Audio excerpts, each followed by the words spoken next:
Assalamualaikum warahmatullahi wabarakatuh. Halo semuanya, perkenalkan nama saya Umi Nurwidiatun, biasa dipanggil Umi, dari kelompok 8 praktikum Iptek Susu, teknologi pangan kelas A. Di sini saya akan mencoba membawakan terkait susu dan produk olahan di dalamnya.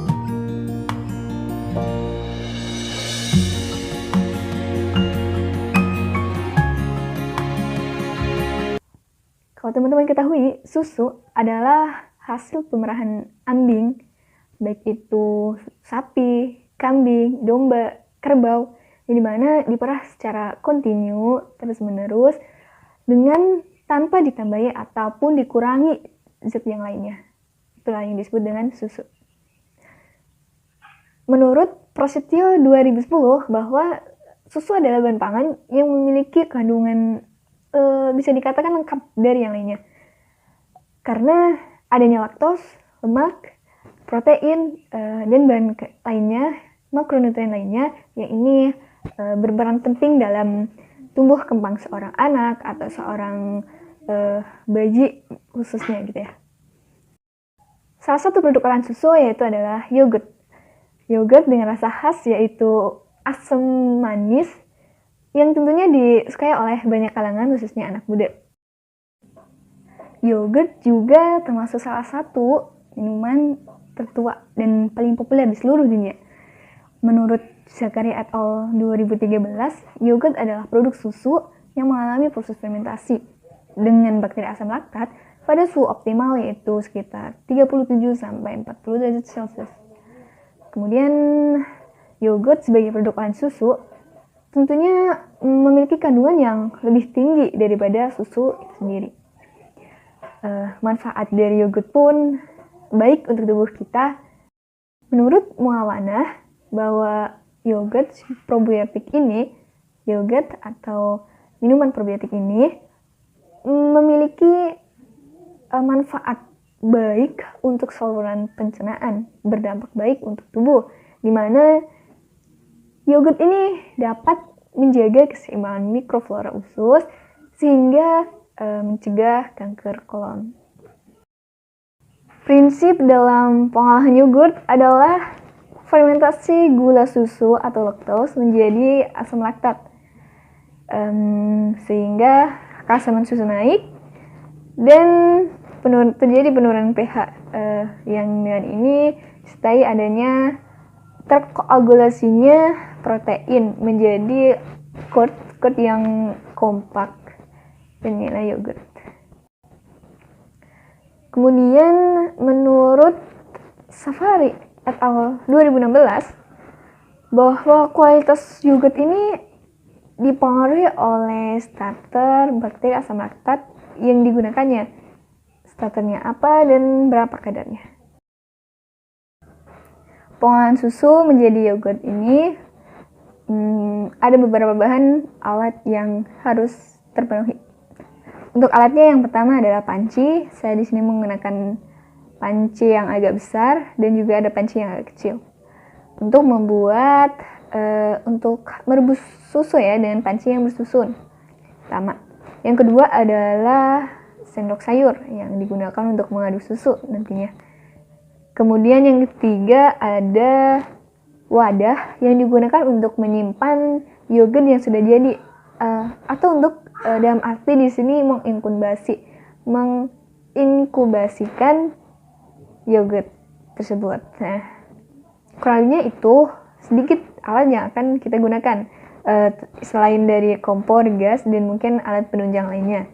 Kemudian bahannya ada yaitu susu kambing 500 ml. Ini benar-benar hasil pemerahan.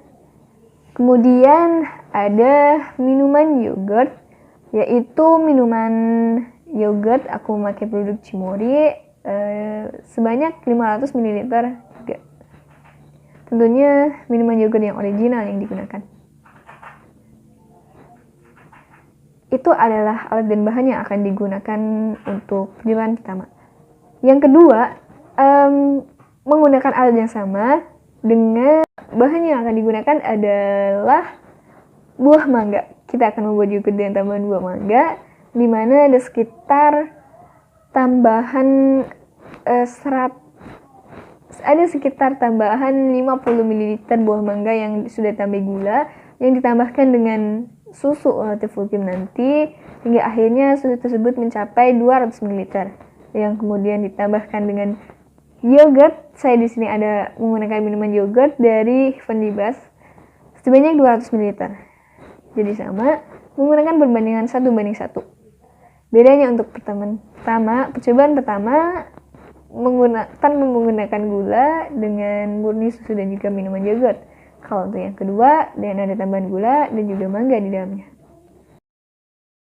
Oke teman-teman semua, mari kita lihat bagaimana proses pembuatannya dan apa aja yang terjadi dalam proses pengolahan yogurt ini. Yogurt yang akan dibuat ini adalah yogurt dengan penambahan buah, yaitu buah mangga. Mutu dan cita rasa susu fermentasi atau yogurt dipengaruhi oleh jenis bahan baku, proses fermentasi, dan starter atau jenis mikroorganisme yang digunakan. Menurut Permadi et al. 2013, penambahan ekstrak buah sebesar 3% masih dapat mempertahankan mutu yogurt yang dihasilkannya.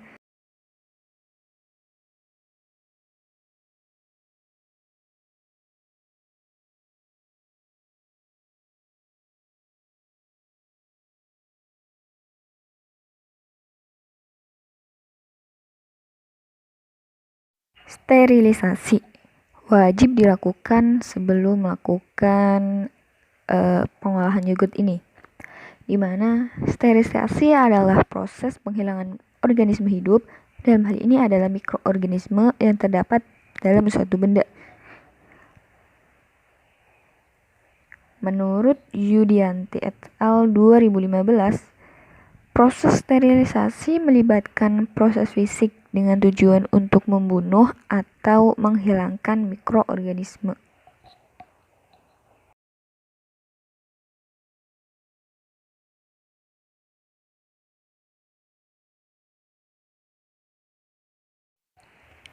Susu yang telah disiapkan dipanaskan pada panci bersusun dengan api sedang. Proses pemanasan hingga mencapai suhu susu sekitar 85 derajat Celcius dengan sesekali diaduk. Susu akan terlihat berbuih di pinggir panci dan dapat dicukupkan pemanasannya. Kemudian susu didiamkan untuk menurunkan suhunya hingga sekitar 40 derajat Celcius. 1 buah mangga di blender dengan ditambahkan 2 sendok makan gula pasir dan air 100 ml. Di blender hingga tercampur rata dan halus. Kemudian disaring dan diambil beberapa mililiter untuk dicampurkan dalam susu. Ada sekitar 50 ml yang nanti akan diambil.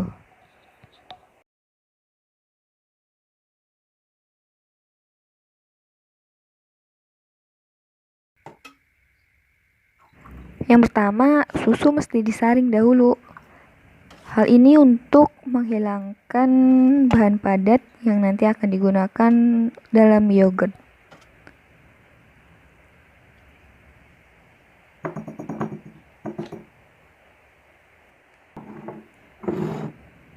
Kemudian, siapkan semuanya untuk dimasukkan ke dalam wadah.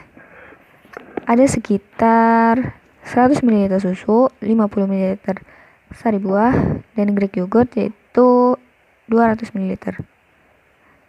Tambahkan dulu mangga ke dalam susu. Aduk rata hingga tercampur semuanya. Yang disebut itu akan menjadi tempat tumbuh dari bakteri asam laktat dalam yogurt.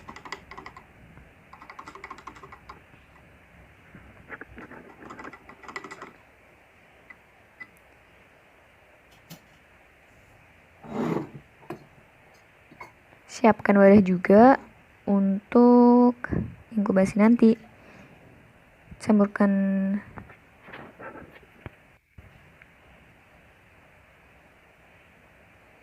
setelah semuanya tercampur dan rata, siap deh. Proses inkubasi di mana menyimpan dan menjaga yogurt agar tetap hangat untuk mendorong pertumbuhan bakteri dan menambahkan kain tebal untuk menutupinya akan dapat membantu menjaga suhu tetap stabil.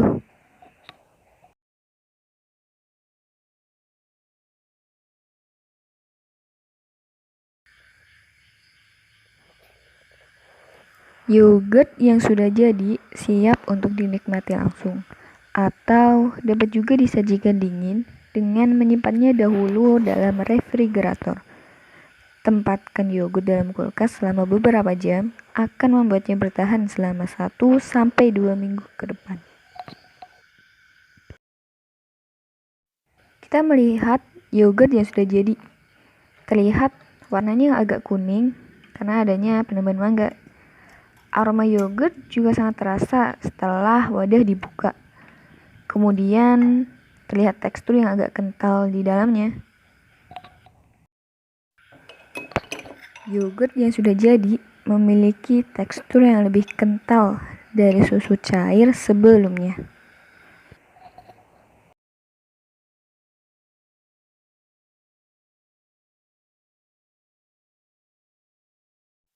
Yang pertama adalah susu, di mana susu optimal untuk pertumbuhan yogurt atau bakteri asam laktat adalah 37 derajat sampai 40 derajat Celcius.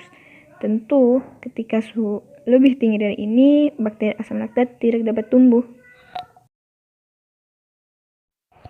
Yang kedua adalah nutrisi susu yang sangat sedikit. Bakteri dalam susu tumbuh dengan nutrisi di dalamnya, sehingga nutrisi sangat berperan penting dalam fermentasi. Susu dapat mengalami berkurangnya zat gizi di dalamnya, bahkan mengalami kerusakan. Seperti pada penanganan setelah pemerasan susu. Susu haruslah disimpan aseptis dalam suhu dingin agar tidak terjadi kontaminasi silang bakteri yang akan menjadikan susu rusak atau berkurangnya zat gizi. Kemudian, bakteri asam laktat sangat membutuhkan gula sederhana sebagai asupannya, sehingga penambahan gula menjadi penting untuk tumbuh cepatnya bakteri asam laktat dalam susu. Dijelaskan oleh Zakaria bahwa penambahan gula pada yogurt bertujuan untuk mempercepat proses fermentasi dan meningkatkan cita rasa.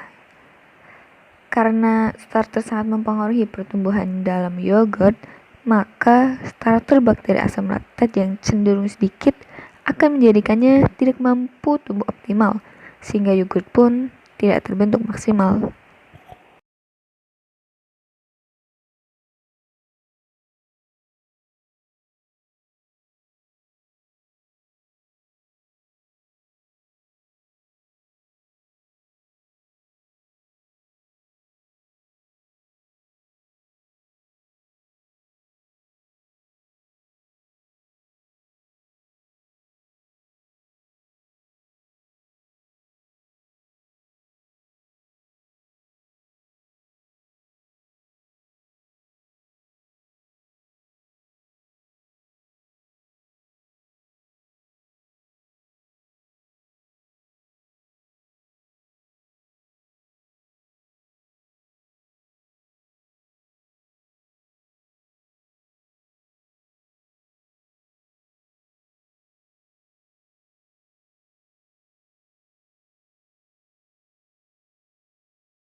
Oke, alhamdulillah semuanya sudah kelar juga, dan let's say alhamdulillah rabbil alamin atas praktikum yang sudah selesai ini.